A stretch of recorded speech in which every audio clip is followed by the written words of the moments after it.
Most people buy a 43-inch TV completely wrong, expecting it to perform exactly like a 55-inch or a larger TV. But this specific size has a few quirks that can ruin your viewing experience or waste your money. While brands heavily market features like 4K, Dolby Vision, and gaming, the reality is that at 43 inches, half of those features are not required or not existent at all. I analyzed over 86 43-inch TVs currently in the market to help you understand what matters and which TVs are worth buying in the 43-inch segment. In summary, because of their smaller form factor, 43-inch TVs are ideal for casual TV, movie or sports viewing and casual gaming only in small to medium sized rooms with a viewing distance of 6 to 8 feet. They're not great for competitive gaming or action gaming. Now let's understand why that is the case. Let's start with the picture quality. 43-inch TVs are generally LED or QLED only, except for the newly launched Samsung Mini LED TV in India. Generally, premium technologies like Mini LED or OLED are not available in this size. It is available internationally, however. As these TVs are used for casual TV viewing in small to medium sized rooms with a viewing distance of 6 to 8 feet, this is generally good enough for this size. Amongst the two, obviously, QLED is the better and more premium technology. 43-inch TVs still have full HD resolution. This is the only size of TV where both full HD or 1080p resolution and 4K resolution coexist. Generally, at 32-inch 4K does not exist at all, and at 55-inch and above, full HD does not exist. I believe this is for two main reasons. One, to keep price competitive, brands have both full HD and 4K in this size. And secondly, at this size, the change in picture quality from full HD to 4K is not that dramatic. At 8 to 10 feet away, we cannot distinguish 1080p and 4K on a 43-inch screen. Based on your budget, you can decide if the price bump is worth it for you or not. About 20% of the TVs that I have compared are full HD TVs, the rest are 4K. My recommendation is to choose a mid-range or premium brand full HD TV over a budget brand 4K TV if both are available at the same price. Remember, for 4K streaming, you will need a premium subscription of Netflix or Hotstar. If you predominantly will use set-top boxes or non-4K subscriptions, then upscaling performance becomes important for these TVs. The newer 2026 model TVs do support upscaling and are using advanced AI processors. This upscaling performance is generally available in the mid-range and premium brands. Dolby Vision and HDR10 Plus, which delivers dynamic metadata, is only available in premium 43-inch TVs. Budget 43-inch TVs under 30,000, which claim HDR10 Plus or Dolby Vision, more often than not, do not have the hardware to actually display true HDR. All TVs do support HDR, which delivers static metadata. Only the TVs that you see on the screen support Dolby Vision or HDR10 Plus. Majority of 43-inch TVs have a refresh rate of 60 Hz or less. Refresh rate determines how fast moving content is displayed on the screen. While this refresh rate is good enough for casual TV viewing or for movies or documentaries which film at 25 frames per second for a cinematic feel anyway, it is also suitable for action TV or sports which generally stream at less than 60 frames per second. But this refresh rate is not suitable for competitive, fast-paced or console gaming. It is sufficient for casual single-player games, however. None of the TVs compared have a native refresh rate of 120 Hz and above. For that refresh rate, it is better to go for a 55-inch or above size. Because the TV frame is smaller and thinner than 55-inch TVs, the built-in speakers are compromised in 43-inch TVs. So unless the TV is used in a small room, it is better to add a soundbar for a better audio experience. A handful of TVs have a wattage over 50 watts. Most other 43-inch TVs have a 20 to 40 watt wattage, which only determines how loud the audio is, not how good the audio quality is. Audio quality is determined by the number of speakers and channels that are available, and almost all 43-inch TVs have only 2 speakers. So again, if you want a better audio experience, it is always better to add a soundbar. Many of these TVs do support Dolby Atmos or DTS Virtual X, which helps to uncompress the audio into different channels available in the TV or the soundbar for a better audio experience. Let's talk about the operating system. Majority of TVs in the 43-inch segment are smart TVs, primarily using Google TV or Android TV or proprietary operating systems like the Samsung Tizen, LG WebOS or Hisense Vida. But in summary, if you want a ton of apps and personalized recommendations, go for a Google TV. If you prefer faster, more responsive navigation, choose Tizen, WebOS or Vida, which are proprietary operating systems.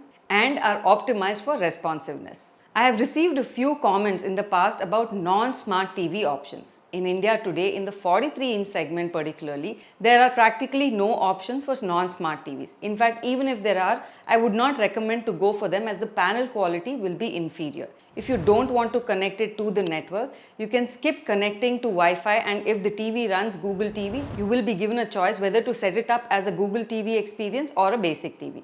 If you choose basic TV, the TV completely disables all the smart apps, streaming recommendations and Wi-Fi features. This will help boot up faster and behave exactly as a traditional non-smart TV does. Unlike larger TVs, many budget 43-inch TVs skip the eARC HDMI port completely, which is crucial for high quality soundbar connections as well as for gaming consoles. They'll still have multiple HDMI and USB ports for your devices, plus dual band Wi-Fi. If you're looking for casting to your TV using Apple AirPlay, then only the TVs that you see on the screen support it. Now, let's understand the pricing and overall satisfaction levels for these 43-inch TVs. 20 to 30,000 is a sweet spot for 43-inch TVs where you will get the best value for money.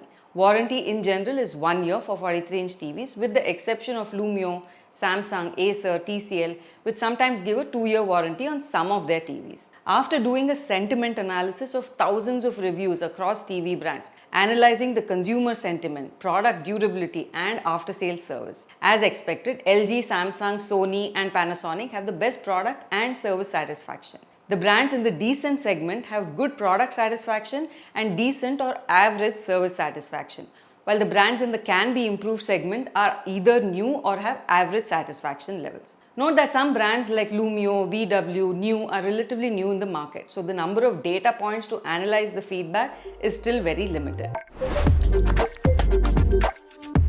Now that we understand how to narrow down based on the features that are important for us, let's get to my recommendations. If you're watching this video during a sale period, prices obviously will be lower.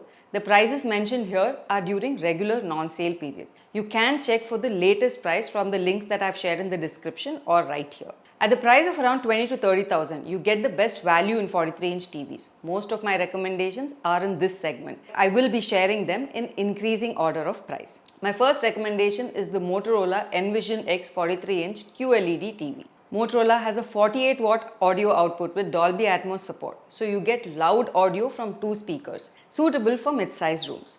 For video quality, it does support Dolby Vision for a realistic-looking HDR content, rare at this price. It also supports Google TV and a 32 GB storage, again higher than most TVs at this price. While this TV advertises 120Hz refresh rates, that is only in the game mode and not its native refresh rate, which is limited to 60Hz. I have to call out one key drawback, its service. Customer care is slow and unresponsive for hardware failures in many instances. Next is the View Glow QLED series 43-inch TV. This TV is ideal for bright rooms as it has a relatively higher peak brightness of 400 nits, higher than most TVs at this price. It supports Dolby Vision, HDR10, HLG, MEMC, ALLM and VRR, making it a comprehensive gaming and streaming TV. But remember, refresh rate is 60Hz, so suitable for casual single-player games. Unlike the View Vibe, this has a lower audio profile, so you would need an extra soundbar for larger rooms. Next is the View Vibe series 43-inch TV. If I were to select between the View Glow QLED and the View Vibe, I would go with the View Vibe, as you won't need an extra soundbar due to its integrated 88-watt soundbar. The video quality is similar to the View Glow QLED, which I have already recommended earlier. It includes Dolby Vision, MEMC, HDMI 2.1 and an A+ grade QLED panel with a 4K resolution. If you want wall mounting, know that it is charged extra. View service is also average compared to many of the other established TV brands. Next is the Xiaomi FX Pro 43-inch QLED TV. Let me start by saying this TV uses the Fire TV OS, which is great if you're comfortable with the Amazon ecosystem, especially if you would like to use Alexa voice commands for switching between channels or OTT apps without the remote. But Fire TV does not have the same app ecosystem and does not have the same friction-free experience as a Google TV experience. Other than that, this has a great video quality with a DCI P3 color space for punchy cinematic colors, HDR10 Plus with dynamic metadata for more accurate HDR visuals, and a 34-watt loud sound experience. If the Fire TV experience is a deal breaker, you can consider the Xiaomi X Pro, which has the Google TV experience at about 5,000 rupees more. More on it later. Next is the Hisense E7Q 4K QLED TV. It includes Dolby Vision and HDR10 Plus, along with MEMC for a good picture quality, Dolby Atmos and a 30-watt speaker for a decent audio quality, and USB, Bluetooth, dual band Wi-Fi and AirPlay support for connectivity. It also supports ALLM, VRR and other gaming features, but with a 60Hz display, you can use it for casual gaming with games at 60 frames per second. It does use the VIDA operating system, which some users find less intuitive compared to the Google TV experience. Next is the Samsung Crystal 4K Vista Pro. Few key things to note. This is an LED TV, not the QLED TV like many other mid-range brands recommended in this segment. But it has the Crystal Processor 4K, which handles upscaling of HD and Full HD content to near 4K quality, which is superior compared to the budget and mid-range brands recommended. Samsung also gives a solar cell remote, so no need for batteries and frequent battery changes as well. It does use the Tizen operating system, like all Samsung TVs, which takes getting used to if you're switching from a Google TV experience. Next is the Xiaomi X Pro QLED TV. This is a fully feature-packed TV, 4K QLED with Dolby Vision, HDR10+, MEMC, AirPlay, 30-watt audio and 32GB storage. Great value at this budget. Xiaomi also does good on connectivity options, 3 HDMI ports including ER, 2 USB ports, Bluetooth 5.0 and dual band Wi-Fi support. Unlike the FX Pro recommended, this is a Google TV experience, which many users and I personally prefer. But remember, service quality is average. They have been frequently called out as being unresponsive both for installation and after sales. Lastly in this segment is the Lumio Vision 7.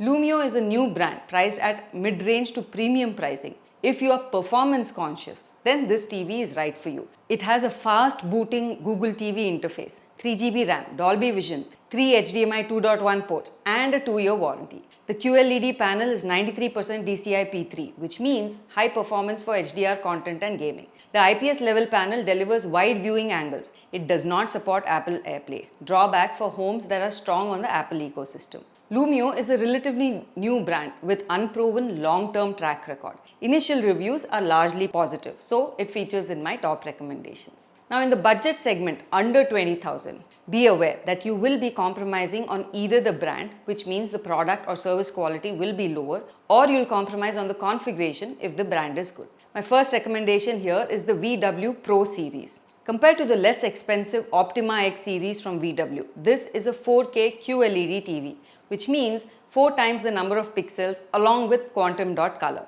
It also uses Google TV OS compared to the lower priced version which uses Android TV, which tends to get a little bit sluggish. But at this cost, you will be compromising on the service and app switching times due to less optimization. My next recommendation is the Philips 6100 series. This is ideal if you value brand reliability and an optimized browsing experience while compromising on the resolution. This is a full HD LED TV. At about 3,000 to 4,000 more, you will get mid-range brands with better video and audio quality. Go for this Philips TV only if you are on a really tight budget under 20,000. Lastly, in the premium segment, you can expect brand credibility and a good service quality. My first recommendation here is the newly launched 2026 model of the Samsung Vision AI Mini LED TV. Unlike other premium models recommended, Samsung has introduced Mini LED technology in the 43-inch size for the first time. So, deeper contrast, deeper blacks and brighter HDR highlights than standard LED. Software processing of colors by premium brands is what sets them apart. This one handles real-time 4K upscaling, contrast optimization and adaptive sound. While this is a mini LED, it is an edge-lit mini LED TV and not a full-array local dimming mini LED TV found in larger sizes. Next is the LG New 87 4K LED TV. Like I mentioned earlier, software processing is what sets premium brands apart. LG's NanoCell technology improves the color at wide viewing angles, and the Alpha 7 Gen 9 processor helps to enhance the contrast, depth and 4K upscaling for streamed and broadcast content. But remember, this uses the LG's WebOS operating system, which some users find non-intuitive to use. but it does not support Dolby Vision or HDR10 Plus and only has a 20-watt speaker. So you will need an extra speaker for larger rooms, not for smaller rooms. Lastly, the Sony Bravia 2 Mark II LED TV. This is one of the more affordable Sony TVs. Again, like I said earlier, premium TVs excel at software processing. Sony's Triluminos technology makes the visual experience comparable to the QLED TVs. There are improvements in video quality and audio quality, more vibrancy, support of Dolby Atmos and DTS VirtualX. Although it supports ALLM, VRR and HDMI EARC port, it can only be used for games that operate below 60 frames per second. If you found this video useful, share this video and subscribe to become part of the 2 lakh plus community that trusts us with their decision making. Thank you for watching and see you in the next video.